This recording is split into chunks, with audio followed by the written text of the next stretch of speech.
la Gran Colombia. En esta realidad alternativa, exploraremos una línea del tiempo, donde otros acontecimientos pudieron haber sucedido.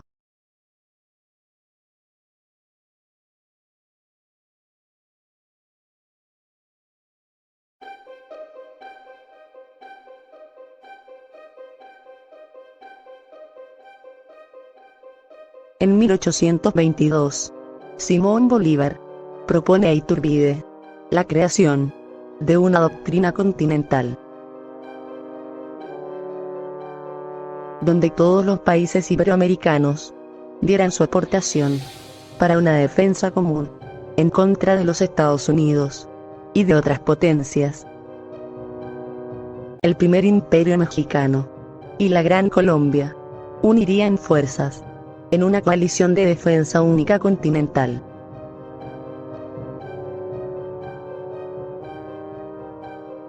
Iturbide deseaba el establecimiento de un imperio grande y fuerte en el norte de América, con presencia comercial en el Golfo del Pacífico y en el Caribe, el cual fuera respetado por las grandes naciones de la época. Y además, Iturbide buscaba que en un futuro toda la América hispanohablante se uniera en una sola nación.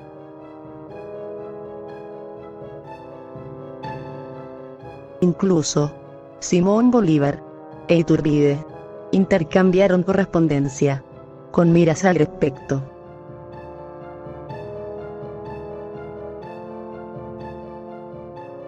Pero esto no convenía a los Estados Unidos, el cual ya ambicionaba territorio mexicano, así como veía Hispanoamérica prácticamente como suya. La coalición de defensa única continental entre el primer imperio mexicano y la Gran Colombia logra perdurar un tiempo.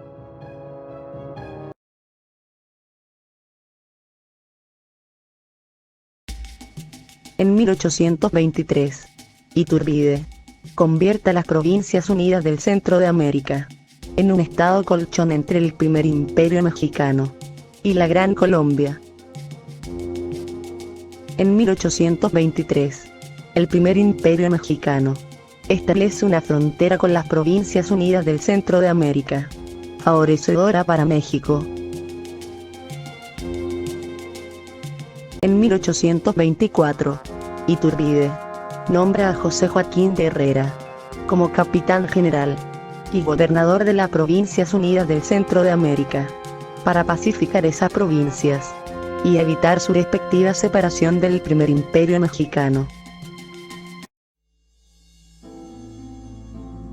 Pero, en 1824, se intentó, desde los Estados Unidos, a través del embajador en México, Joel Robert Poinsett, intentar persuadir a Iturbide sobre cómo debería ser el gobierno de México, así como de paso, que le cediera a los Estados Unidos territorio mexicano. Algo que Iturbide se negó, por lo que Poinsett, de acuerdo a las instrucciones de su gobierno, hizo todo lo posible para que el imperio mexicano cayera.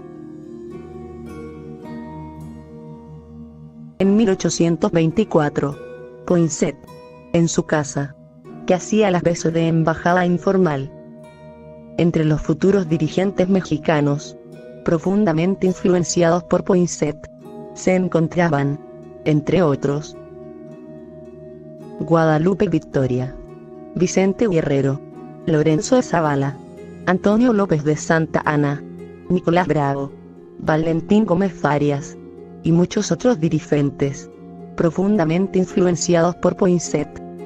Todos ellos se reunían, por las noches, en la casa de Poinsett. Uno de los temas que solían tratarse en la residencia de Poinsett era el de la forma de gobierno que debía adoptar México. En 1824, Poinsett se convierte en embajador de facto de los Estados Unidos. Poinsett se relaciona con Miguel Ramos Arizpe, ministro de Justicia del gobierno provisional, miembro de la Asamblea, que debía decidir la forma de gobierno que adoptaría el país. Y aquí es cuando entra la gran propuesta de Poinsett, la de unos Estados Unidos mexicanos federales, y totalmente subordinados a Washington.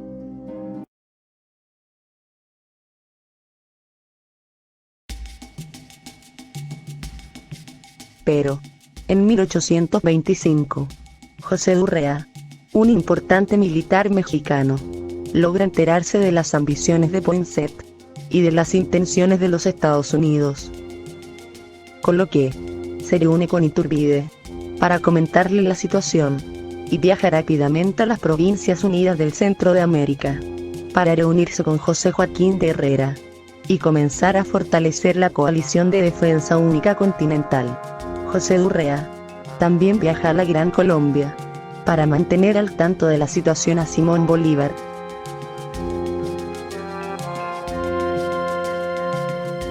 Francisco de Paula Santander se reúne con José Joaquín de Herrera en la ciudad de Guatemala para fortalecer la región del Centro de América. En 1825, la coalición de defensa única continental se refuerza rápidamente entre el primer imperio mexicano, las Provincias Unidas del Centro de América y la Gran Colombia.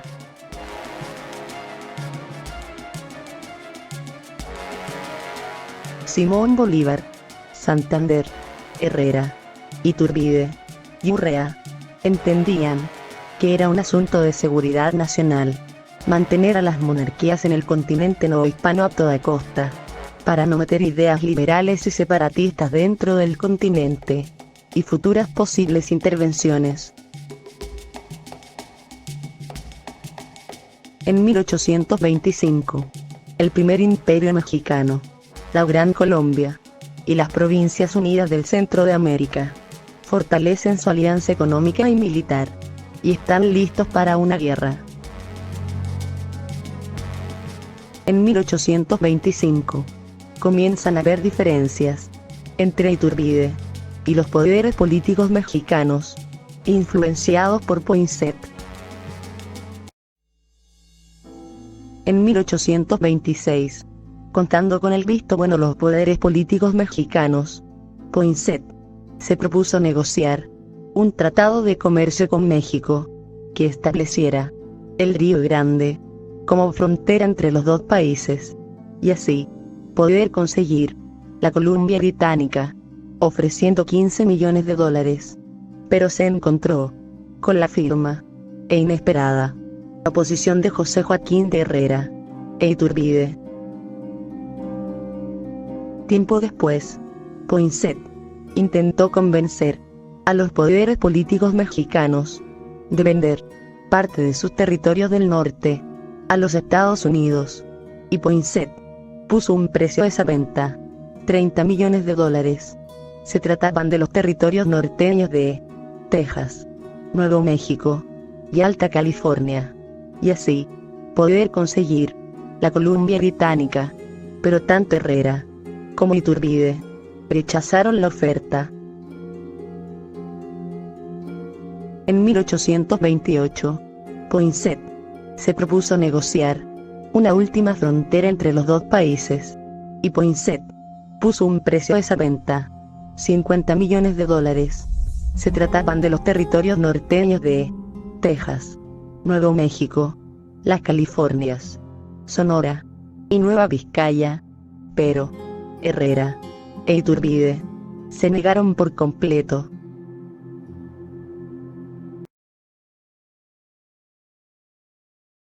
En 1828, Herrera solicita la anexión de las Provincias Unidas del Centro de América a la Gran Colombia, para evitar una invasión estadounidense.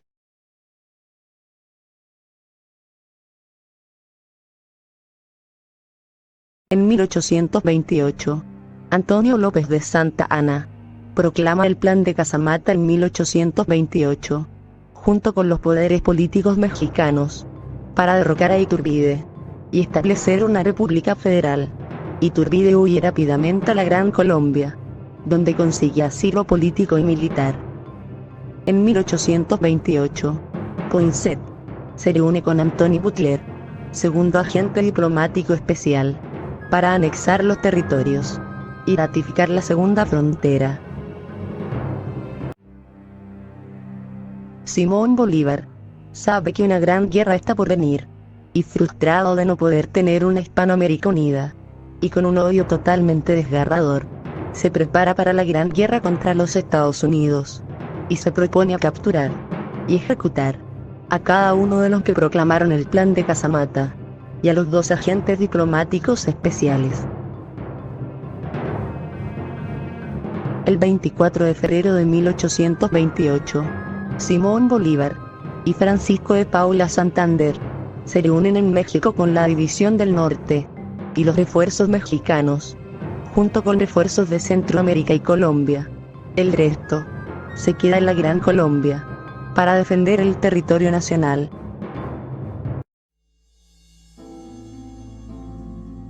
El 24 de abril de 1828, una tropa estadounidense invade las provincias de Texas y Nuevo México, junto con la Alta California, exigiendo esos territorios. El ejército mexicano responde disparando y matando a una docena de insurgentes estadounidenses. El presidente Andrew Jackson declara: "Se ha derramado sangre en suelo estadounidense".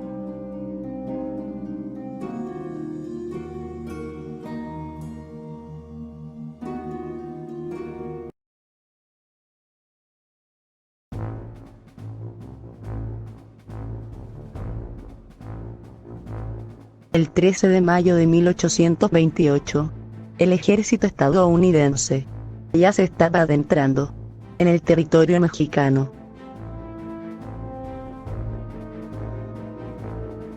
Simón Bolívar, junto con Francisco de Paula Santander, se encuentran en San Antonio Galveston, con más de 80.000 tropas. Mientras que José Urrea llega a las Californias, con más de 40.000 soldados armados en caballo. Simón Bolívar y Santander se encuentran con el ejército estadounidense en San Antonio Galveston. Santander le pregunta a Bolívar si van a sobrevivir, a lo que Simón Bolívar le responde tranquilamente: "Dejad que los perros ladren. Es señal de que cabalgamos". Inicia la guerra mexicano-estadounidense, del 25 de abril de 1828 hasta el 2 de febrero de 1830. Simón Bolívar sabe que tiene que ganar esta guerra. Es todo o nada. Simón Bolívar inicia la campaña de la Gran Colombia para anexar y preservar el territorio del primer imperio mexicano, anexándolo a la Gran Colombia.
Los 2 ejércitos se enfrentan letalmente. Simón Bolívar logra tener una victoria sobre los Estados Unidos, anexando gran parte de México.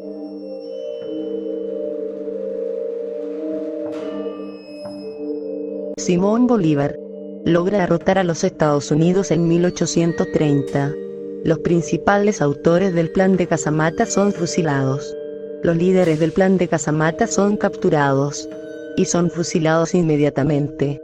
Poinsett también es capturado y fusilado al instante, junto con su aliado.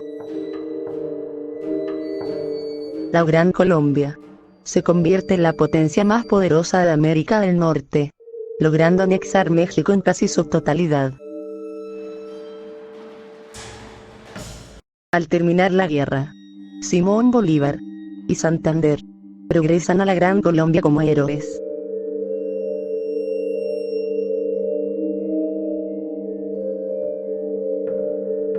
En 1830, Simón Bolívar desarrolla un catarro pulmonar, pero un buen médico mexicano lo logra curar, lo cual salva al Libertador de una tisis tuberculosa. Simón Bolívar logra consolidar su poder en la Gran Colombia, con un gobierno central fuerte, integrando las Provincias Unidas del Centro de América y parte del primer imperio mexicano. En 1830, se crea la Confederación del Cono Sur, la cual forma una alianza con el Imperio del Brasil, para anexarse y dividirse el Perú. Continuemos explorando cada uno de estos aspectos.